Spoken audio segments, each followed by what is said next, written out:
right back in and watch practice tape right after this. So, how does he fit in and where does he go with that? So.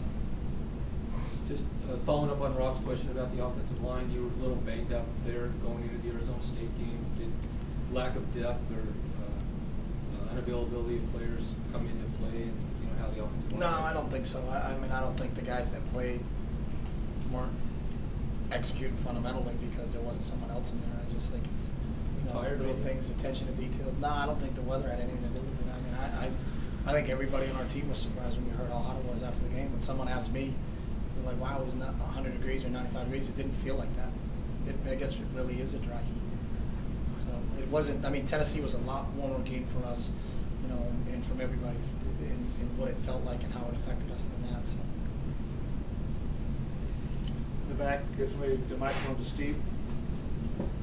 Curious on your take on some of these really late kickoffs in the back to 7 o'clock. This one was originally 8 o'clock. The guy who used to be on the East Coast and conference that's really pushing for exposure. Your thoughts on some of these really late kickoffs in the back time? I don't care. Just tell us when we're playing. So I don't watch it. So I'll kick off at 3 in the morning if that's what they want us to do. So our whole mindset of our team is we don't. If it's out of our control, we don't worry about it. We don't talk about it. We don't whatever. If you tell us when to play, we play. And you tell us who to play, we play. And that's it. And I think you can waste too much energy getting involved in what time are we kicking off, what time are we doing that. That didn't fall into my chain of command. They don't ask me. I'm not allowed to have any input, or they just really don't care to keep me in the loop about it. So just tell me when we're playing and we'll go play. Also, with this whole experience, college game day coming to town and all that, can you expect with the duck suit again or something? No. What was that like last year? It smells. And I have a newfound respect for whoever a mascot is at any school. That's not a pleasant experience. I think it's something you guys should all do. I'd like to see you in the suit, Steve, at least once, and maybe be a great story for you. I'll bring only if we can do a 40-yard dash in the suit or something. You can do whatever. I'll let you do the push-ups. Hey, Chip, the one backup old lineman you did play, Ramsden, what do you like about him? Why, obviously he played in a pretty important game. What do you like about Ramsden's proved that he can play football for us. Ramsden's played in all 4 games. So he played against New Mexico, he played against Tennessee, he played against Portland State. So, I think it's just part of what Wood's done. I think Ramsden has really worked very hard. Had a great offseason, had a great preseason camp, has really solidified himself as a number 2 guard for us right now and is going to earn playing time. So it wasn't just, he's going to be the only guy we play. It's that he deserves playing time. And if you work very hard in practice, and we've got confidence in you, we're going to throw you in the game. But Ramsden's played in all 4 games for us this year. Yeah, still a walk-on status? Yes. Chip, a lot of people are concerned. I mean, the defense gave up nearly 600 yards, but at the same time got 7 turnovers and came up with a lot of big stops in the red zone. What do you take away from the Arizona State game in terms of the defense? Are you more concerned, or are you more, excited that they clamped down the red zone and got the turnovers? I think our defense made a lot of good adjustments at halftime. Winston Churchill said that the problems in victory are a lot more agreeable than the problems in defeat. So we'll take it. We won the game. We made some great adjustments. Do we want to give up 500 yards in every game? No. But you don't get any points for yards. In the game of football, a lot of teams can move the ball between the 20s. It's can you move the ball from the 20 on in, and what type of red zone defense do you play? And the turnovers we created speaks a lot to what our coaching staff does, and a lot to how our players really kind of bowed their back down there and made some really big plays. So I'd like to shut out every team. That's not going to happen. Not in this league. I can guarantee you that. But I like the way our team battles, and I like the way our team competes. And sorry, one more thing. You commented that the first half was kind of like a World Cup game, with all the injuries. What do you think that? About the atmosphere. The atmosphere. It was a lot like that. It sounded like there was a lot of vuvuzelas going on. I was excited about the game, and that's what the festive atmosphere down at Arizona State was like. All right, so you don't think anyone fakes injuries in No, football? not Not at all. Nope. All right. Sam? Yes, Coach, everybody's talking obviously this week about Andrew Luck, but talk a bit about the growth of your own quarterback there in Thomas these last 4 games. Yeah, what's interesting is their statistics are pretty close if you look at them. They're both from Houston. They know each other really well. They played against each other in high school. I think Andrew Luck's one of the most talented quarterbacks. I think the difference between Andrew and Darren is Andrew certainly has a lot more experience and played very, very well last year for him. they're two different style quarterbacks. I mean, obviously our offenses are two different styles, but I've been very happy with what Darren's done for us. You know, got us out to a 4-0 start. You know, played in two real tough environments at Tennessee and at Arizona State. Has had tremendous poise. We've been down 10 in both games, and he's kind of rallied us and made some really big plays. I don't think he gets enough credit for how tough he is and standing in there and throwing the football. It's a pretty good rush, both at Tennessee and Arizona State, and putting the ball on people. Really, really happy with Darren's role so far. Lori, let's go back to the phones one more time. If you have any questions on the phone, please press *1. There are no questions. John? Coach Harbaugh this morning said he called the Pac-10 a strongman's conference. Do you go along with that? Yeah, because I think the strongest team that wins it is the team that survives this. Because we have to play everybody, and that's the unique thing about this league. You know, in this current stature that we're in right now is you don't get to duck anybody, and you got to play everybody. So, you know, I think that the strongest team at the end of this thing is a team that can survive.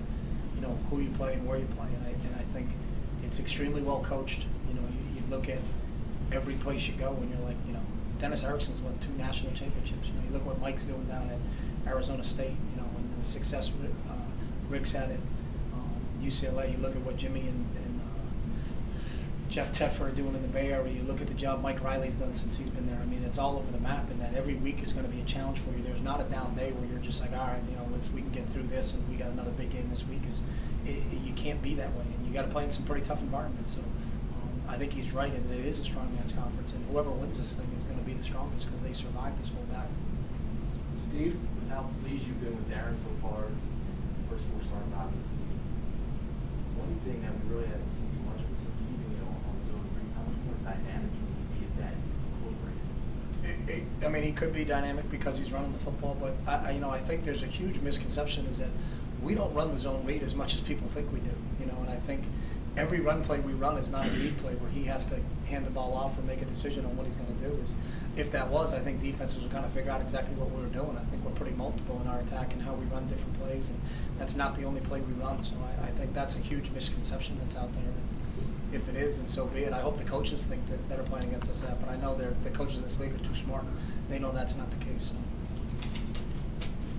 Jason? Hey Chip, I don't know if I've ever asked you this question, but the tempo and the pace that you play at and the way you condition your players and so forth to play at that pace, where did that start for you? Did that start at New Hampshire?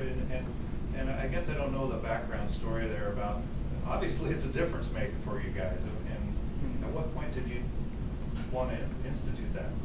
I did it for a while when we were in New Hampshire. It was one of the things when I came here that Mike wanted to kind of implement, and that, you know, it's a style of play. I've always believed it's easier to slow down than it is to speed up. You know, when people have to spend an inordinate amount of time in your 2-minute offense, if you're a pretty slow team coming out of the huddle and you're pretty limited, you know, and if your entire practice and tempo is designed at a 2-minute pace, then it's easy to slow it down if you want. You know, we did that in the second half against Arizona State, where we kind of stood over the ball and waited for the clock to run down because we knew how many possessions were left in the game. But the byproduct is, I think, conditioning. We don't have to run sprints after practice, you know, because everybody gets conditioned within the framework of practice. I think we get more reps than anybody else out there, so we get to run more plays, and we get more chances at it, more chances to coach it off the tape, more chances to work on our fundamentals because we're going to run more snaps in a practice than most people do. So there's a lot of different positives to it. Even if I wasn't a no-huddle operation in a game, I would still be a no-huddle operation in practice because it makes practice faster. Usually you have team periods that are 15 to 20 minutes. Our team periods are either 10 minutes or 12 minutes because of the amount of reps we get. So we practice. I just think it's a very efficient way to practice. Was there an influence on that, or was it sort of your own? We just started morphing to it as the game changed, you know, and we grew from being an I formation team because we didn't have any more fullbacks into a spread type of team, and so it all, you know, all the things we do are, you know, what things can put stress on the defense. And being a no-huddle team can put stress on the defense. Option football can put stress on the defense.